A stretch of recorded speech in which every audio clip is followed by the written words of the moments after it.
Mga kababayan, kamusta po? Si Kamanong po, nagbabalik na naman po muli para po magkomento po sa inyo dito po sa Tambayan Makabayan. Magandang araw po muna sa inyo, tanghali, hapon, gabi at madaling araw po sa ating lahat. Sana po nasa maayos po tayong kalagayan, mga kababayan. Ito po mga tambay, mag-umpisa na po tayo. Komentuhan po natin mga tambay. Ito pong San Juanico Bridge mga tambay.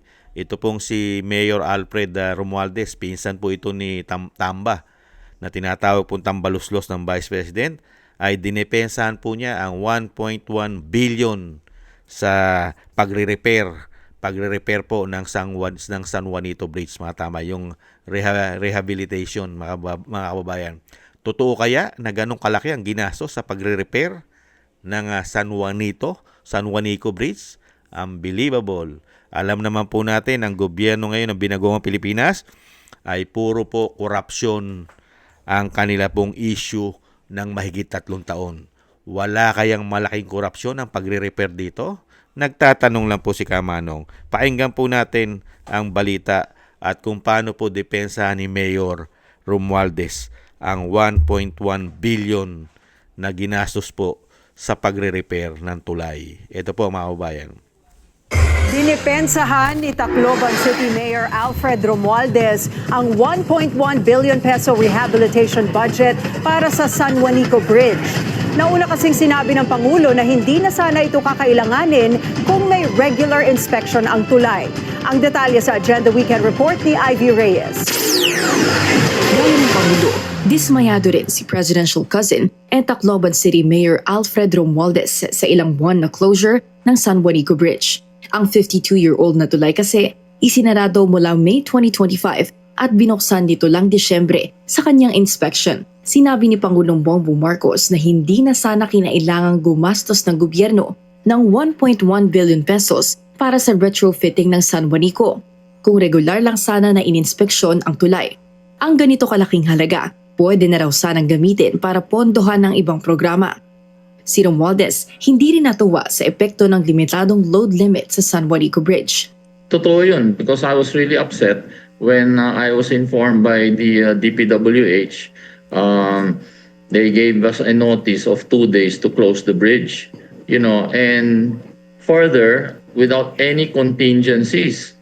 And nalaman ko na it was already several months before that closure that they already foresaw the problem.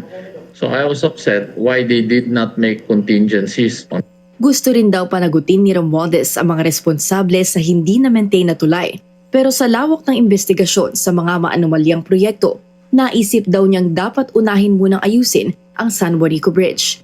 Nakapag-dry run na ang Tacloban LGU, pero sa third quarter pa ng 2026, talagang matatapos ang rehabilitation ng tulay. But more importantly, if we follow the regular maintenance, this bridge will not need to be retrofitted for about 30-40 years. Dinipensahan naman ni Romualdez ang 1.1 billion peso budget ng rehabilitation. Hulyo nitong taon, nasa 500 million pesos daw ang allocation para sa rehabilitation ng tulay. Kung bakit ito lumobo sa higit 1 bilyong piso? Well, kasi pwede gawin yan short term. If you're talking of a short-term repair, then you can say it's a 500 million, no? But if you're talking now of long-term, and when you say long-term, gawin mo na ng maayos with the proper repair, then it will cost double that, no? Main thoroughfare ang San Juanico Bridge at hindi lang daw Tacloban ang apektado, kundi ang mga karatig syudad na dumedepende sa tulay para makapag-angkat ng mga produkto. Tinanong natin ang panig ng DPWH at ayon kay Secretary Vince Dizon, ang dating pamunuan pa ni former Secretary Manuel Bonoan ang may hawak nito noong Mayo. Para sa Agenda Weekend. Grabe, no? Sino po ba nakaupo ngayon? Kaya po nagkaganyan yan. Sino po ba dapat mag-maintenance niyan? Nung panahon po ni dating Pangulong Duterte, hindi po nagka-issue yan ng 6 na taon, yung San Juanico. Hindi po nagkaano pa yung San Juanico na yan. Di ba? Hindi po nagka-problema yan ng 6 na taon. Bakit kaya?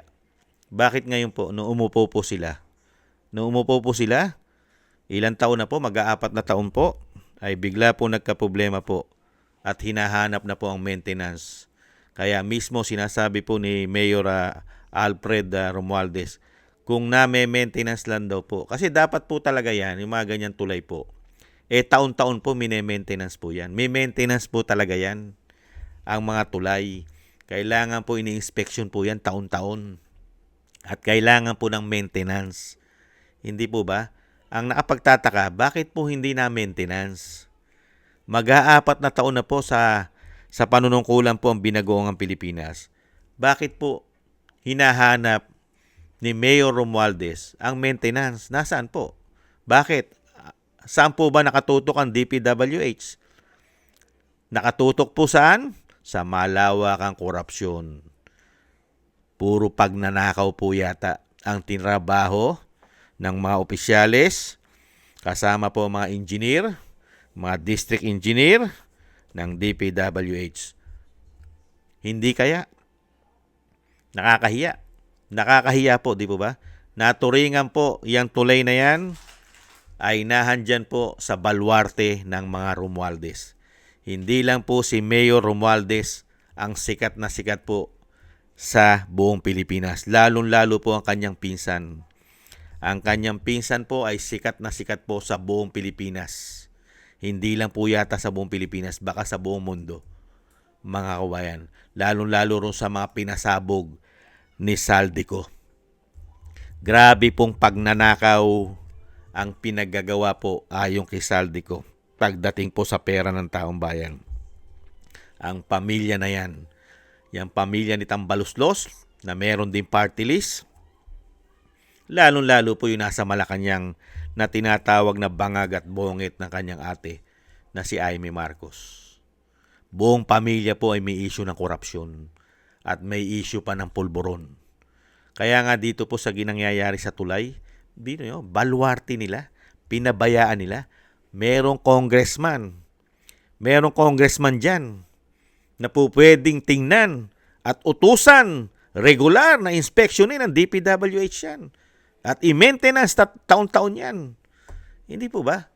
Pero pinabayaan lang po ng mga politiko nila riyan. Katulad po ni Mayor. Ano kaya ang ginawa ni Mayor, mga tambay? Ni Mayor Romualdez, ni Mayor Alfred Romualdez. Napakalakas niya. Napakalakas mo sa Malacanang. Pinsan mo. Kamag-anak mo ang Pangulo.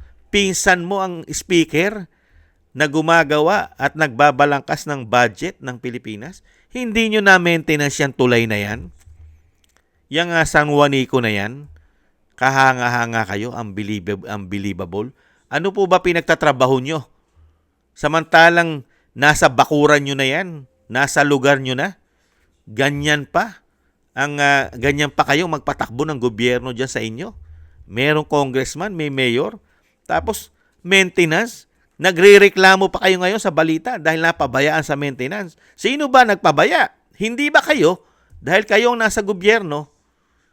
Hindi po ba mga hindot ito, itong pamilya na ito? Hindi ka hindot ito umano? Ibang klase itong mga tao na ito. Ngayon, kami naman po nagtatanong ngayon, pinabayaan nyo yan, lalo-lalo sa maintenance, na kayo nasa gobyerno. Kayo nagpapatakbo ng gobyerno. Ngayon, ang tanong namin, totoo ba? Totoo ba na ganyang kalaki talaga ang gastos niyan? Repair po yan, repair lang yan. Hindi po tayo gagawa ng tulay na bago. Re-repairin lang. Hindi po ba? Ang tanong, napakalaki. 1.1 billion repair.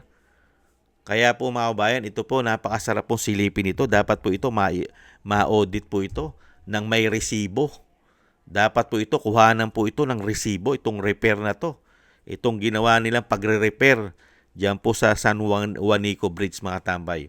Mahirap na pong magtiwala ngayon sa gobyerno nila. Dahil po ang issue po ng gobyerno nila na mahigit 3 taon ay puro korupsyon. Paano ka magtitiwala na magsasabi sila ng katotohanan na talagang nagastos nila dyan o gagastusin talaga nila dyan ay 1.1 billion. At mahirap din po magtiwala kay Mayor. Mga kabayan, paano ka magtitiwala kay Mayor, mga kabayan? Mahirap po magtiwala ngayon sa binagong Pilipinas pagka puro po salita. Kailangan po resibo. Sana po ay maresibuhan po yan at hanapan po ng resibo. Yang ginawa po nilang computation, nakaresibo, at kung magkano po talaga ang mga materyales na gagamitin dyan. Hindi po ba? Kung talagang magtutugma na 1.1 billion po ang gagastusin po talaga nila riyan. Baka mahirap na. Ang issue po ng korupsyon ngayon ay talamak na talamak. Baka magulat tayo. Ang gagastusin lang pala sa pagre-repair ay wala pang kalahating bilyon. Nakorap na nila ang mahigit kalahating bilyon. Mahirap na po yun. Hindi po ba? Mahirap na yan. Pero sa panahon po nila, mga kababayan, malabo po sa sabaw ng pusit na ma-audit po yan.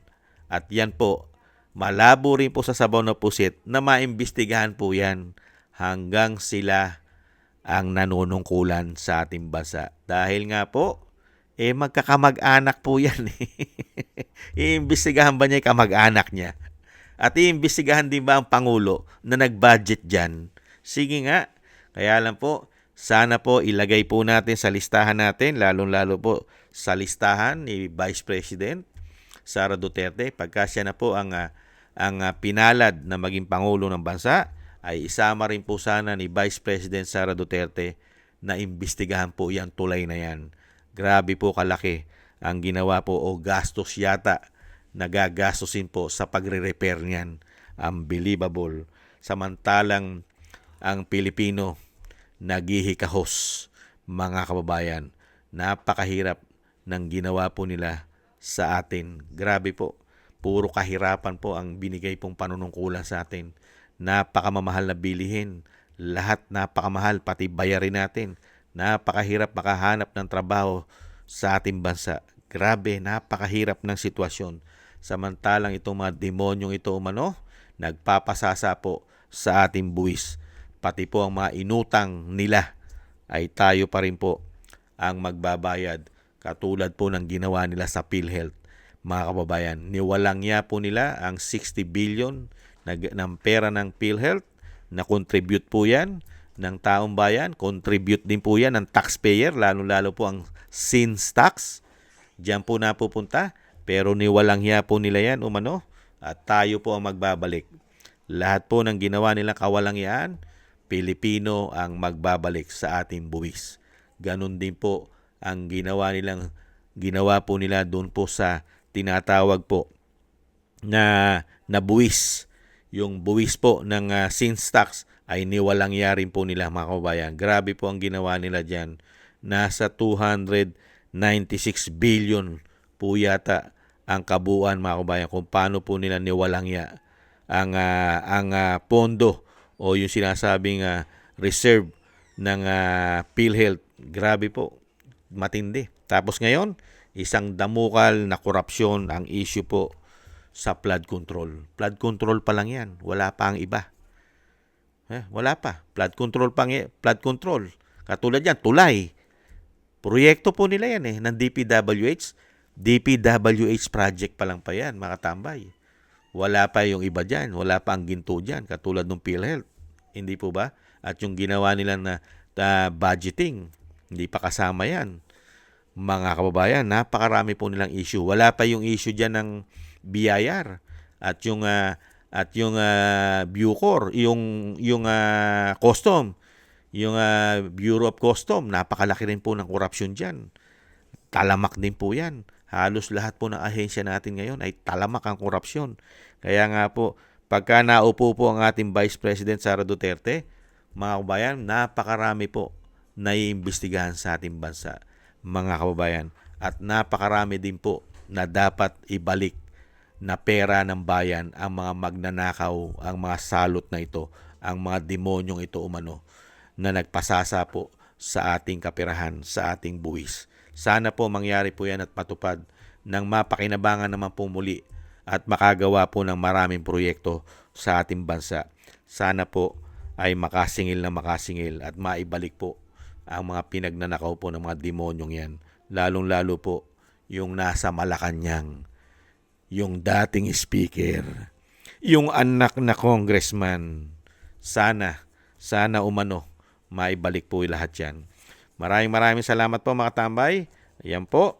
Yan po ang tulay na ginastusan po ng 1.1 billion pesos, mga kabayan, ang tulay po ng San Juanico Bridge. Unbelievable. Maraming salamat po mga tambay sa nagusto po natin tambayang makabayan sa YouTube at TikTok. At ganoon din po sa ating mga subscribers. Thank you po. At sa mga nagko-comment, like, share, and subscribe, maraming salamat po sa inyo. Shoutout po sa inyo lahat. Mabuhay po kayo. At ingat po kayo. At thank you rin po sa mga nagbibigay po ng tulong. Maraming salamat po sa inyo. Shoutout po kina Kingston 123 ng Hong Kong, Bei Chichiyoko, Eric Hershio ng Canada, Jake Yahut 4531 ng Maisog, California, USA, Gina Ray Solidides ng Berlin, Germany, Julieta Silona ng Sydney, Australia, si Jem Aris ng United Arab Emirates, Jovelyn Watanabe ng Japan, ako si Pilam, si Annie Jo, Chodorico Erguisa Jr., Arfel Villacorta, Wills Bubbles, Rosalina, Michelle Yamaguchi, Norma Garcia, Gay at Siena, si Tatay Nick ng Canada, si Nancy Lumampao. Thank you po sa inyo mga kabayan. Ingat po kayo. Lalo po sa inyo pong mga paggawa. Thank you po. At siyempre po yung dasal po natin mga kabayan, pagsama-samahin po natin na tayo pong lahat ay maingatan sa kapahamakan. Ganon din po ang pamilya Duterte. Mailayo rin po sila sa kapahamakan. At madugtungan pa po ang buhay at kalakasan ng ating dating Pangulong Duterte nang siya po'y makabalik sana po sa lalong mabilis sa ating bansa. Makalaya na po sana siya. Maraming salamat po sa dasal mga kababayan. Siyempre po, happy holidays po at sana po araw-araw po ay maging Pasko po sa ating lahat mga kababayan. Ingat po, tiis lang po mga tambay. Muli po, paalam, bye-bye.